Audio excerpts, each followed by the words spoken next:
Did you know that since 1995, colon cancer cases in patients under the age of 55 have doubled? Yeah, they've doubled. That's an annual increase of 2%.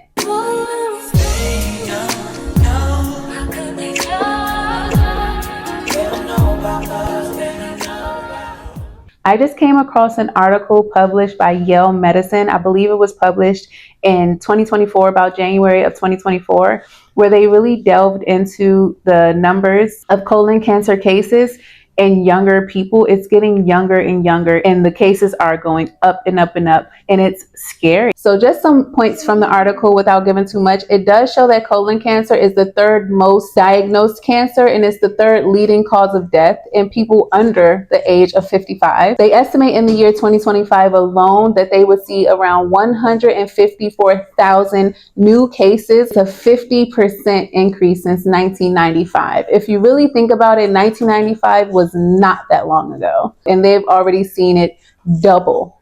So imagine in the years to come, it's only going to get worse if people don't start taking their lifestyle, the things that they're doing or not doing, the things that they're eating and not eating, more serious. It's going to increase, and it's mainly because of diet. Let's just talk about it. Most things come from diet. Most things begin in your gut. After reading that article, it's been on my heart to just come on here and kind of share everything that I did to improve my gut health.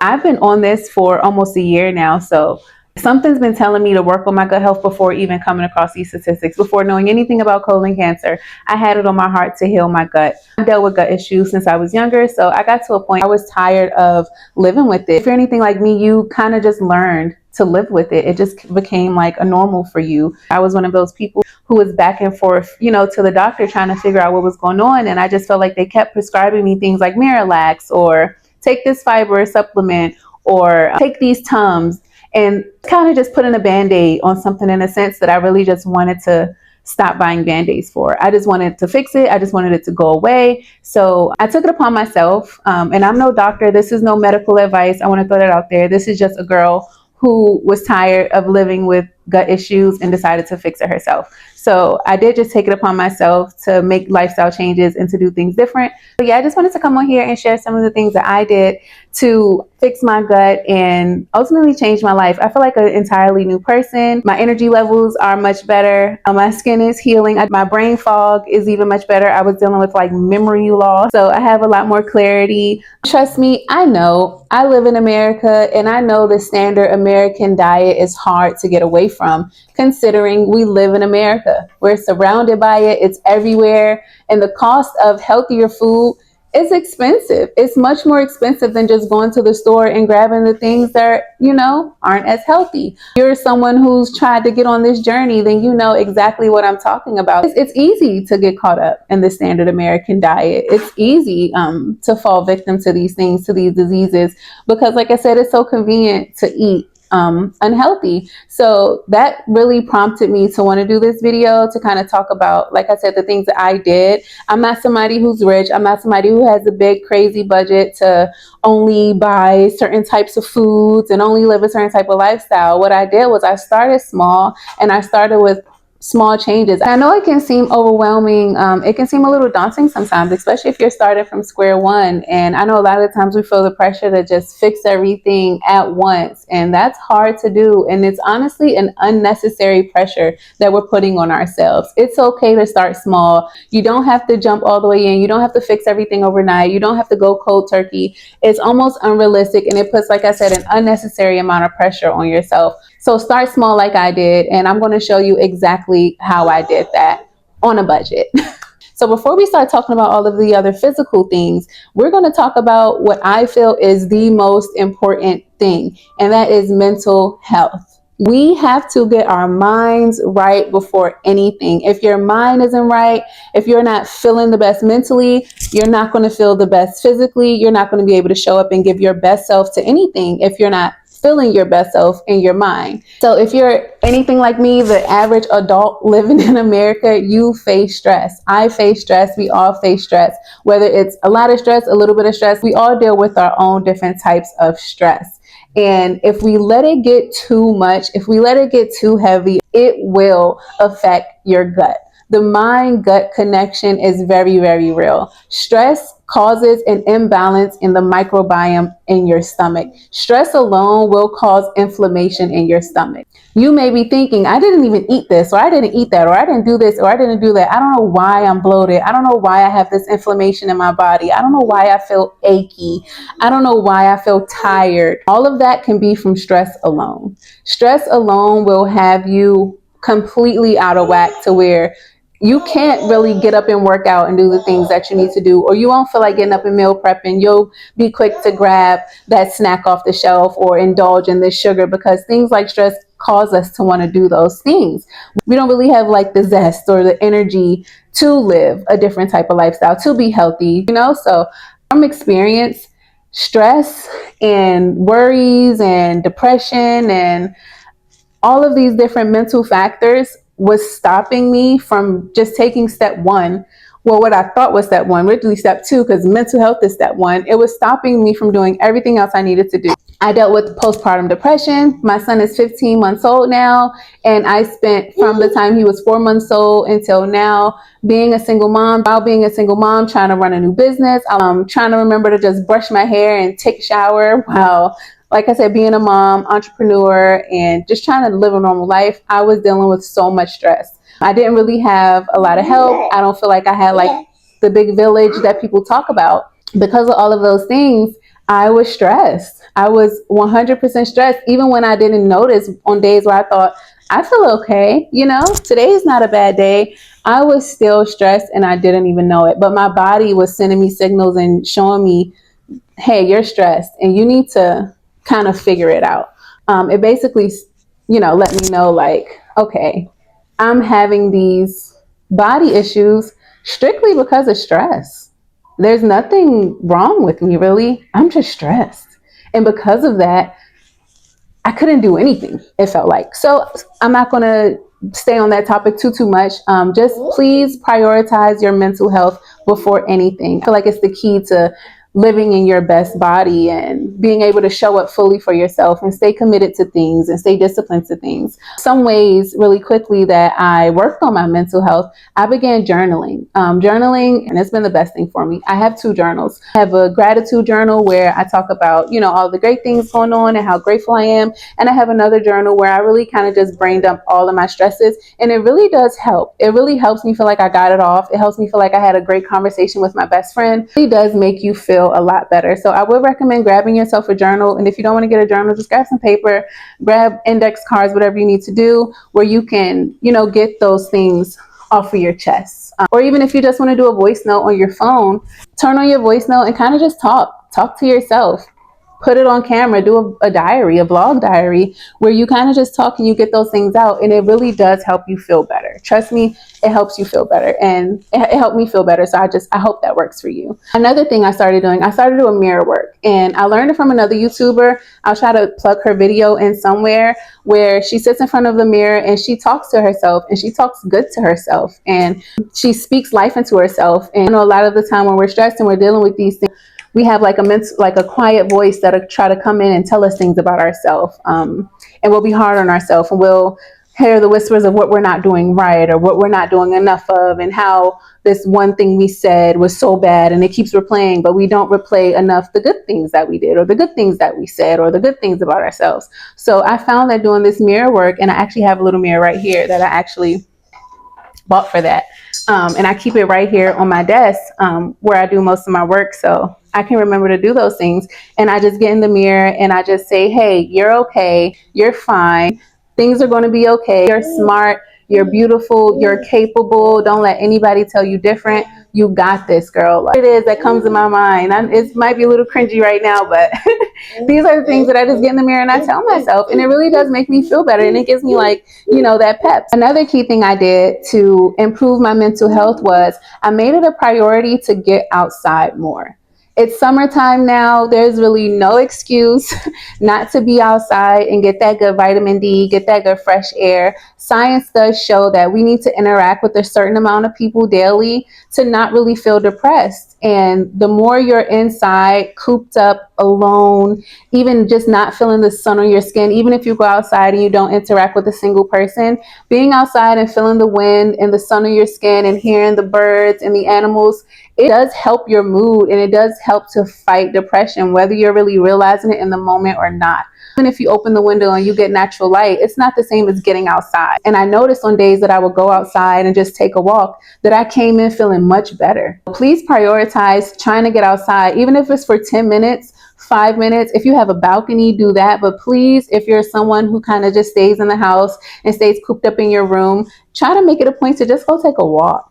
Go take a walk to your corner store, walk to the park, sit in the park, take your journal and decide to journal in the park. If you're going to journal that day, go outside and have a conversation with someone. It really does help. It helped me and I hope it helps you as well. And the last topic that I want to touch on when it comes to my mental health journey, something I stopped doing was scrolling endlessly on TikTok and Instagram. When I was caught in the funk where I was just feeling depressed and not really having a lot of motivation to do things and staying in the house before I started taking my walks, I would scroll for so long on social media. It got to the point where I was like, okay, Juan, put the phone down. Like, you're not doing anything productive. Stop scrolling. You know what I mean? But it's so easy to get caught up. You'll see a funny reel and the next thing you know, it's 2 hours later and it's dark outside now and you're still in your room cracking up at reels, or you're crying at things on TikTok, because I used to find myself crying at strangers' lives on TikTok at least once a day. So I stopped doing that.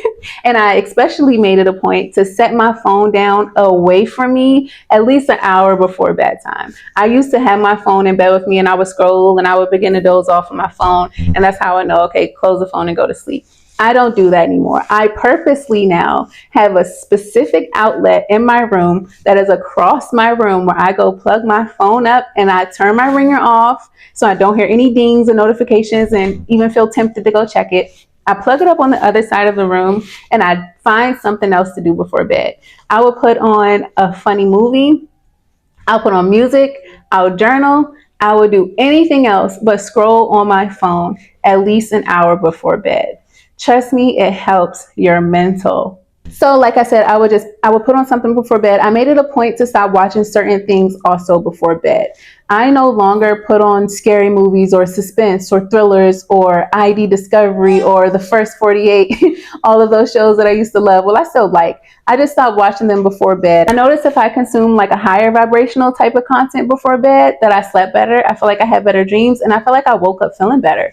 Low vibrational things, if I would watch it before bed, I would feel tense, and we don't even realize sometimes when we're watching a scary movie that our body is tense or that we're feeling anxious and things like that. So I kind of just cut out any type of low vibrational content. I stopped consuming it before I went to sleep, and I would put on even like an animated movie, something colorful like Rio with a lot of singing and dancing and funny points and things like that. I would start watching those things before I went to bed. I would start putting on like ocean sounds and rain sounds and fireplace crackling sounds and things like that to help me go to sleep. And I feel like all of those things really did positively impact my mental health. So the second thing I did was I began working out.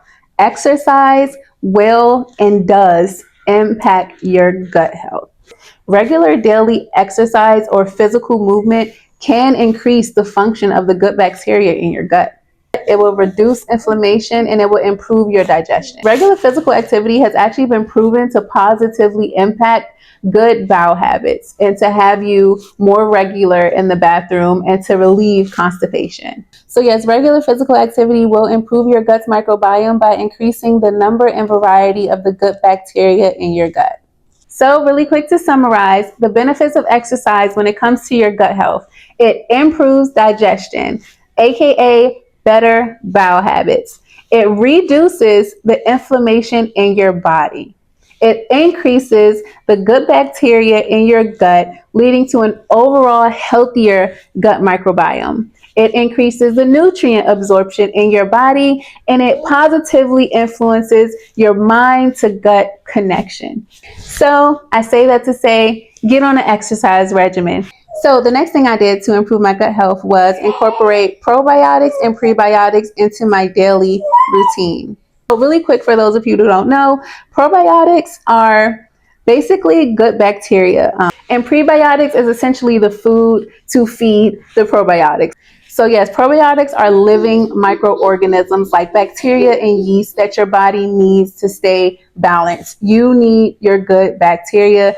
And the prebiotics are essentially non-digestible food components like fiber that act as the food for the good bacteria, aka the probiotics. In the same way you can find a capsule to get your probiotics in, you can also find them in food such as yogurt, kimchi, pickles, sauerkraut, things like that. And you can find prebiotics in things like oats, grains, veggies, and certain fruits. I'll do a completely separate video for that if you guys want, but you can get your probiotics and prebiotics through food, or like I said, you can just buy a supplement. One of my favorite probiotics that I use two that I love. I use Ritual. They have a probiotic, prebiotic, and postbiotic all in one bottle. And I also love the doctor formulated ones, but I really love anything from the doctor formulated brand. I've never had an issue with them and I feel great. So I'll try to link in pictures or links or things like that. But I do like doctor formulated and I do like Ritual. The Ritual ones are a little on the pricier side. They're around $60. Completely worth it though. And if you don't want to go that high, doctor formulated, I believe they're a little more cost effective. They're about $30, maybe 34, 35 bucks. But yes, I incorporated probiotics and prebiotics every day. Take them. Your gut will thank you. And to move on to the next thing I did to improve my gut health, I began taking herbs. I found an herb for everything. Outside of gut health, there is an herb for everything. So I did some research and I found herbs that are great for gut health. I went on Amazon. I just bought little tea bags. You can buy empty tea bags to DIY, make your own herbal tea. And you just go to your herbal store or you can find your herbs online. And I just build my own tea bags and I drink those herbal teas every day. Please incorporate herbs into your daily routine if you don't. I would recommend chamomile, ginger root, lemongrass, fennel, peppermint, and gravel root. All of those herbs are amazing for your gut. It's pretty straightforward. Find the herbs that you really need. Like I said, I'll link the ones I take in the description below. Make your own tea bags or find whatever way you want to take them. There's probably capsules for every herb that you can think of if you want to take them that way. But incorporate herbs. I did, and I would never go back. Also, if you want a video on all of the herbs I take where I can really break down and educate you guys on exactly what each herb does and the benefits of it, let me know in the comments below. I'll try my best to do a video on that very, very, very soon. Next thing I want to talk to you guys about is diet. And that word used to scare me because I used to think diet meant nasty foods, bland foods, no type of snacking, salads and things like that. But it doesn't have to mean that, especially now in 2025. These companies are getting better and better making food that's actually edible and that tastes good and that you can actually enjoy without being loaded with all of the bad things like sugar and things like that. So what I did, I completely cut out inflammatory foods. I noticed for me that dairy hurt my body. I no longer have dairy at all. I don't have any cheese, no milk products and things like that. Red meat is an inflammatory food. Sugars are inflammatory, alcohol and things like that. So cut out all of the foods that are causing your body that inflammation. Find a substitute for them so that you don't feel like you're going cold turkey, which is really hard to do, and a lot of people kind of fall back off and fail when they try to go cold turkey because it's hard, especially when you've been consuming, certain foods and things for most of your life. It's really hard to go cold turkey and you find yourself cheating, and then that one cheat day turns into a cheat week. So what I did was find substitutes for everything that I love that I still want to enjoy in a way. So for example, if you love soda, find a sugar-free healthier version. Now there's so many brands that offer healthy soda alternatives. For me, I actually have one here. I love these San Pellegrinos. They are 0 sugar and they're very low in calories. It's only about 30, 40 actually 20 calories. It's only 20 calories in here. It's 0 sugar and I love this. Whenever I'm craving a soda, this does the job. It completely curbs my soda craving. It kind of just reminds me of like an orange soda, like a blood orange soda. It's delicious. If you haven't tried it, try it. And this brand has like grapefruit, regular orange flavor and lime. They have so many different flavors. And like I said, it's sugar free, so it won't cause that inflammation in your body. Even things like Sprite. Sprite offers a 0 calorie, 0 sugar version as well. So if you like sodas, just try to opt for the healthier versions. Try out the brands that offer, the healthy soda pops like Oli Pop and things like that. And another idea of a substitute that I love, because I am such a cookie girl, I've always been a cookie girl. I love me a chocolate chip cookie or a fudge stripe cookie. My mom actually found this substitute. I'll try to pin a picture right here. These cookies are actually sugar-free, they're gluten-free, and they're keto. And normally keto things are gross. I don't like them. I feel like they taste like cardboard, but these are so good. They're so delicious. So I highly recommend those if you have like a sweet tooth, but you're trying to cut out sugar and be a healthier person. I do recommend that brand. They make really good stuff. I've also tried the wafers from them, the strawberry wafers, and I've also tried the Mounds. They're like a replica of the Mounds chocolate bar. So again, thanks to my mama for putting me onto those. So other substitutions that I like that help keep me away from inflammatory foods. I also found a dairy-free whipping cream that I love, so I can still make my pastas and things like that I love. I'm such a pasta girl. This dairy-free whipping cream is really good. I promise you, you cannot tell once you mix it in that it is dairy-free. It's going to do the job the same way the dairy whipping cream will. I love it. I also use dairy-free cheese, so I can make my Alfredo still, and I'll throw some spinach in there with some grilled chicken and some wheat noodles, and you can still season it up the way that you normally would your food, and you can still enjoy a delicious meal that way. So find a substitute. Anything you don't really see yourself realistically, being honest with yourself, completely cutting out, please do research and find a substitute. Especially now in 2025, there is most likely a substitute for everything right now that you enjoy and that you want to continue to enjoy. And you might have to try a few brands, trial and error. I had to do that when it came to my dairy-free cheese. The first ones I tasted, weren't so great. I tried a brand in North Carolina, but I couldn't remember the name. So I was just buying different ones until I found one that really worked. So the takeaway for this one is to stay away from inflammatory foods. Foods that cause your stomach to hurt. That food is going to make your stomach hurt, but you love it so much you're going to eat it anyway, and you're like, hey, I'll just deal with the stomach pain. I'll deal with it after. I'm going to enjoy my food and I'll pop a tum after. Stop doing that. Stop doing that. It's not going to heal your gut, and it's only going to take you that much longer to start your journey of really getting away from those foods. Find substitutes. There are some delicious ones. So things like whole grains, quinoa, oatmeals, nuts, seeds, chickpeas, turkey, lean meats like chicken, things like that are going to be non-inflammatory foods that you can incorporate into your life, into your meals, and still make them taste delicious so that you can still eat good and enjoy good food, but without causing that inflammation in your body. And the last thing I want to talk about, which is probably my favorite, is juicing. I love juicing. I want to be a juicing. I want to be a juice. I love juicing. I wish I started juicing so long ago. I drink my juice every day. I make my juice at home. I don't know the last time I had like a store-bought juice. I don't buy juice anymore. I don't buy like lemonades and fruit punches and things like that. I actually make my own fruit punch. Well, that's what I call it because that's what it tastes like to me. I put things like pineapple, red apple, carrots, beets, turmeric, things like that. I'll list the full recipe. Actually, I made a video on it that I'll try to link where I'll show you me making my juices, but I make my own homemade fruit punch, which is actually a skin detox juice. It's great for your skin. It's great for detoxing your body as well. And my favorite one that I make is my green juice. I did a video on that as well. So if you want to go check that out, where I put green apples and cucumbers and all of the good stuff. Just go check that video out. I drink at least 1 glass of my detox juice every day. Most days I drink more. I'll drink 1 glass of my green juice and I'll drink 1 glass of my homemade fruit punch. But if I don't get into, I at least drink 1. Every day I wake up before I eat any food, I take my morning wellness shot, which is just ginger, turmeric, and lemon.